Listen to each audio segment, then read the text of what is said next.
here to talk about the Pope that recently passed. What's your memories of him? Well, certainly I think Pope Francis has had a significant effect upon the Catholic Church and the world. He was a man who promoted peace, a man who emphasized the mercy of God and welcomed everyone into his embrace, a man who sought to proclaim the faith that we have in Jesus and in the gospel, and a man who truly tried to live the gospel message himself and set an example for the entire membership of the Catholic Church and for all of the Christian world and for all humanity as to what it means to be a person who truly loves our brothers and sisters and tries to promote the dignity of all peoples. Have you ever met him? Yes, I actually had two occasions in which I met him. So Pope Francis actually appointed me the Auxiliary Bishop of the Diocese of Cleveland in the year 2022. And just about a month or so after I was ordained a bishop, I was called to Rome to participate in a gathering of new bishops and was there for about 10 days. And at the end of that time, all of the new bishops, and there were about 80 of us there from around the world, had the opportunity to meet him in a private audience where he spent about an hour talking with us about our ministry in our local churches, and then we each had the opportunity to meet him personally and to spend just a minute or so talking with him. And then just 2 years ago, the seminary community here in Cleveland went on pilgrimage to Rome, and all of our seminarians, our faculty, our staff were there during Lent of 2023, and we had the opportunity to have a private audience with the Holy Father, and I had a chance once again to meet him and to talk with him for a few minutes. Mm-hmm. So, and it's a pretty overwhelming experience when you meet the Pope for the first time and just see that here is a man who is the father of our faith community and shepherding the entire church as the Vicar of Christ on earth. What was the conversation you had with him? Basically just introducing myself, thanking him for calling me to be a bishop in the church and appointing me as bishop. That was my first conversation with him, and receiving his congratulations and his encouragement in my ministry. And then when I was there in 2023 with the seminary community on pilgrimage, I had the great opportunity of having two of my brothers with me also, my blood brothers, who are priests here in the Diocese of Cleveland, and all three of us were introduced to him together as brothers, and he got a very surprised look on his face because here's a bishop and two priests standing before him who all come from the same family, and he kind of counted us, 1, 2, 3, got a big smile on his face, and then gave us 2 thumbs up. Which was really a very neat experience for myself and my brothers to just to see his reaction to the fact that the three of us from one family were following this same vocation of serving in the church as ordained ministers. That's nice. That's cool. What kind of legacy does he leave? You know, I think the greatest legacy that the Holy Father has left is his call to be a people of mercy. Consistently throughout his pontificate, the Pope kept saying that God's chief characteristic is to be a God of mercy, a God of unconditional love, a God who constantly reaches out to all peoples, no matter what their circumstances may be. And I think that he really called all of us to be a people of mercy as well.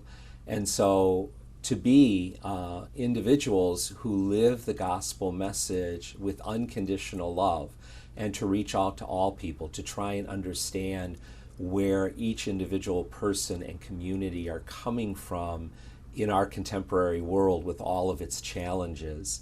And so to call us to be a people of mercy, a people of love, that's the primary message that I think he's left to us, that he would want us to continue to live on as his legacy. So right now he's laying in state, I would say. What's going to happen moving forward? So he has been laying in state in St. Peter's Basilica for the past couple of days. The Vatican has estimated that more than 90,000 people have processed through the Basilica to spend a few moments in prayer. as he's been laying in state. Today, Friday, at 8 o'clock this evening, Rome time, which would be about 2 o'clock in the afternoon our time, St. Peter's Basilica will be closed. There will be a private prayer service in which the casket of the Holy Father will be closed and sealed. That will be observed and celebrated by the Cardinal Carmelengo, so Cardinal Kevin Farrell, who used to be the Auxiliary Bishop of the Washington Archdiocese here in the United States. He will preside over that liturgy, and he'll be accompanied by members of the papal household and some of the Roman curial officials. And they will put into the Pope's casket a document containing the listing of his accomplishments during his pontificate, as well as any coins that were minted during his pontificate. And then the casket will be closed and sealed and prepared for the funeral mass, which will take place tomorrow, Saturday, at 10 o'clock in the morning, Rome time, which is 4 o'clock in the morning, our time. And that funeral liturgy will be presided over by the Dean of the College of Cardinals, so that's Cardinal Ray. So it'll be a funeral mass. It will be a mass in which we will pray for the repose of the soul of the Holy Father. Certainly his legacy will be remembered, and we will rejoice in the fact that, especially in this Easter season, Christ is risen from the dead, and because he is risen, there is hope that all of us will come to share in his risen glory because he has conquered sin and death. And so we will pray that the Holy Father will also be embraced into Christ's risen glory for his faithful service to the Church and to the world. And then at the conclusion of the funeral liturgy, the Holy Father's casket will be taken to the Basilica of St. Mary Major, where the Pope himself requested that he be buried. So not every Pope is buried in St. Peter's Basilica in the crypts that are reserved for the popes. The popes can be buried anywhere they want to be buried, and so he has chosen to be buried in the Basilica of St. Mary Major in Rome. He had a very deep devotion to Mary in his life, and oftentimes before any of his papal journeys, he would go there to St. Mary Major to pray and to ask for Mary's intercession for a safe and fruitful journey. And then when he would return to Rome, after having traveled, he would return to St. Mary Major and to spend some time in prayer there, thanking the Blessed Virgin for her intercessory prayers on behalf of his ministry. And so because of his deep devotion to Mary and because that was such a special place for him during his pontificate, he's decided that he wants to be buried there. And so the burial will also take place tomorrow after the funeral liturgy. And again, that will more or less be a private celebration. There will be members of the College of Cardinals there and some of the papal household, but it will certainly not be as big and as elaborate as the funeral mass itself. Okay. You have some notes. You want to hit some topics? Sure. I mean, whatever you want to to talk about. I think I'm pretty good. The next thing would just be, what's going to happen once he's buried with the election and all that. Yeah. So what happens after the funeral mass and the burial of the Holy Father is we enter into what's called the Novenae Diales. So it's 9 days of official mourning.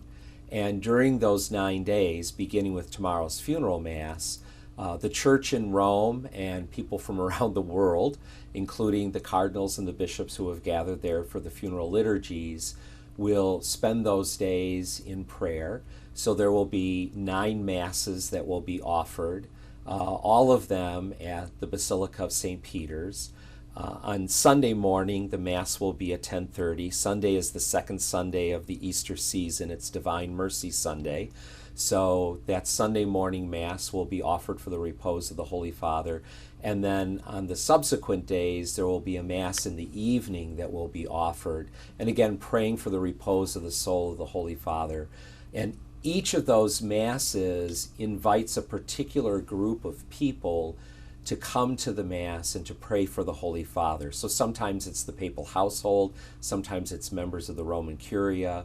One of the Masses will be offered for the entire Church of Rome because he was the Bishop of Rome, and so his responsibility was also to the Roman people, which is one of the reasons why he was so attracted to the Basilica of St. Mary Major, where he's going to be buried, because the Blessed Mother there is honored as the protectress of the Roman Church.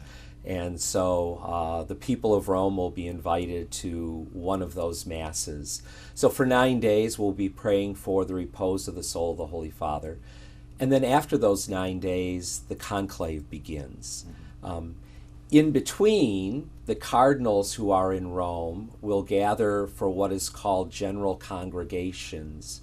And in those general congregations, they will begin to discuss the things that need to be done in preparation for the conclave itself.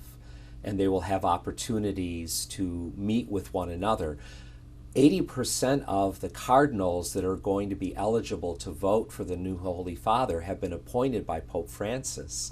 And many of them don't know each other. So this 9-day period of mourning, when the cardinals come together in meetings and for prayer, gives them an opportunity to get to know each other better before they enter into the conclave and have to elect a new Holy Father. So once the 9-day period is over with, the cardinals who are eligible to vote in the conclave, and there are 135 of them, they will gather in the Sistine Chapel to begin the conclave itself. And all of that occurs in prayer and in secrecy. Those are private conversations amongst the cardinal electors, and they will have an opportunity during the course of each day of the conclave to vote.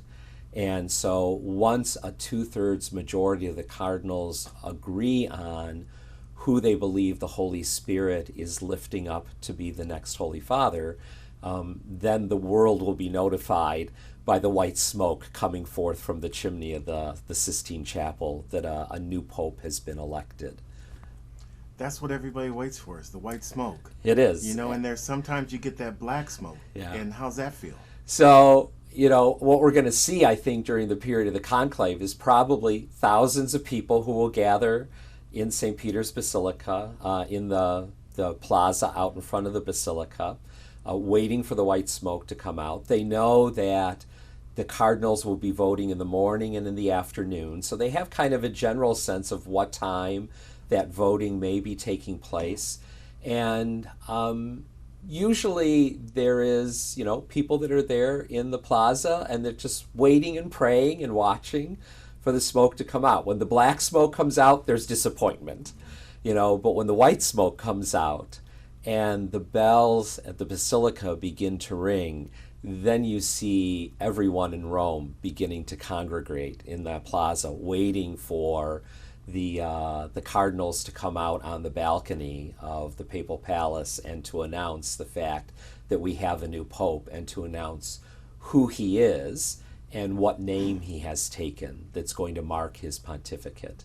You know, and of course we believe that it's the Holy Spirit who guides that the cardinals gather together in prayer and discernment, looking at the needs of the church and the world and entrusting their discernment to the inspiration of the Holy Spirit, that the Spirit will guide them in electing the cardinal or whomever they elect to become the new pope and to lead us, you know, into the future.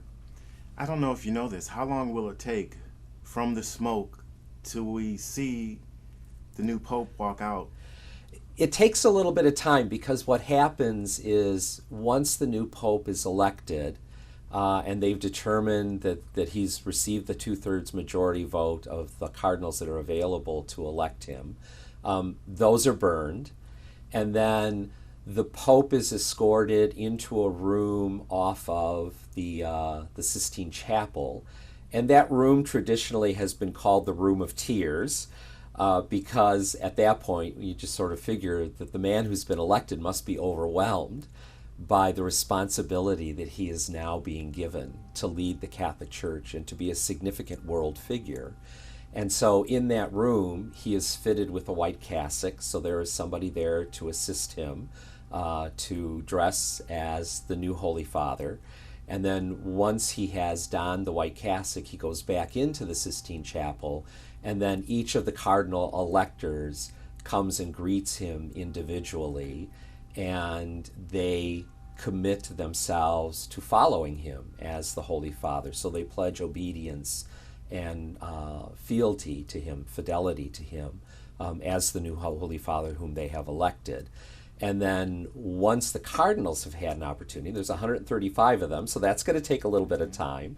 Once they have had an opportunity to greet him, then they will escort him from the Sistine Chapel, and some members of the papal household will be waiting outside to greet the new pope as well, and then he'll be taken to the papal palace to be brought out onto the balcony.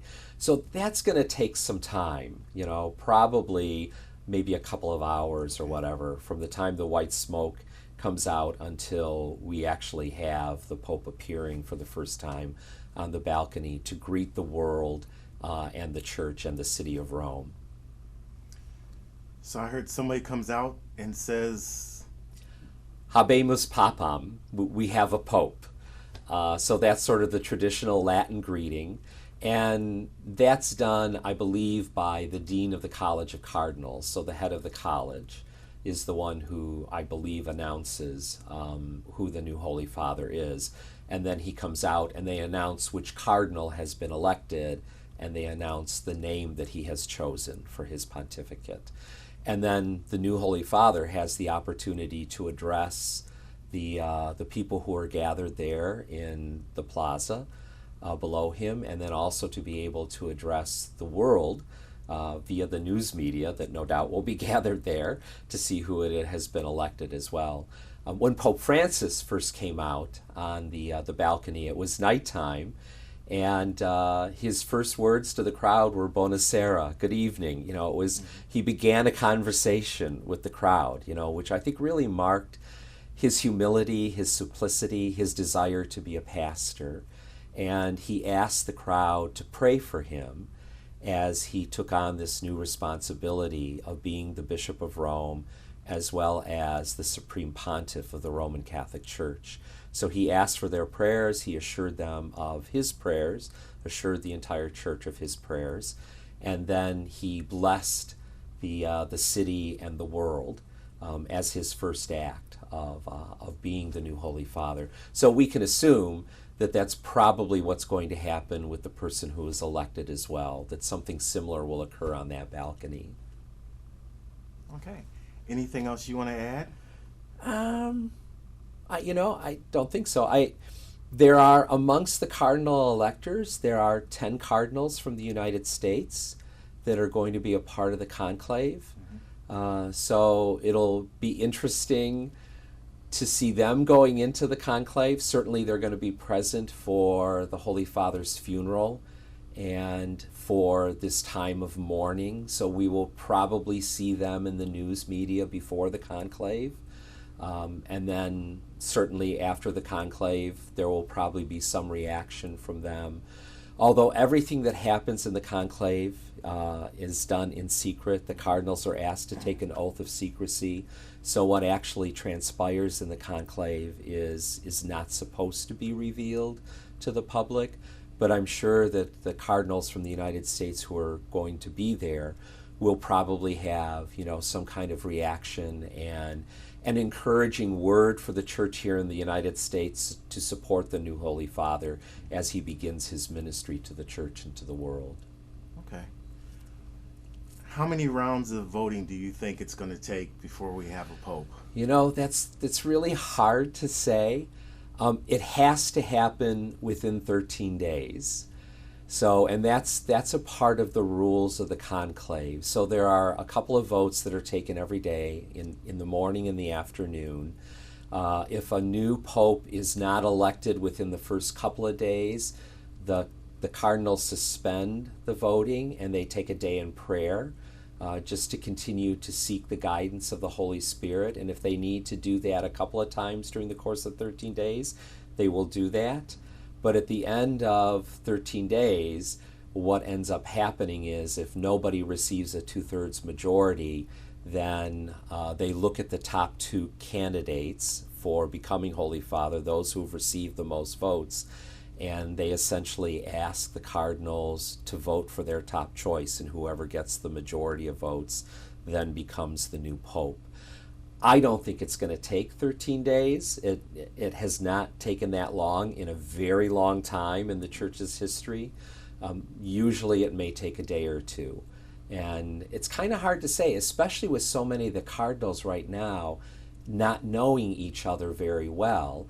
These 9 days of mourning will give them an opportunity, certainly, to get to know each other better, to hear from them with regard to what they see as being the needs of the Church in the world, especially since the vast majority of them are coming from third world countries. That's going to have, I think, a very significant impact on the outcome of the conclave. So in those 9 days, hopefully they will get a chance to get to know each other, to pray with each other, and as they move into the conclave then, those conversations and the prayer will become even more intense. So I'm hoping it doesn't take too long, but that's all in the Holy Spirit's hands, and we'll see what happens.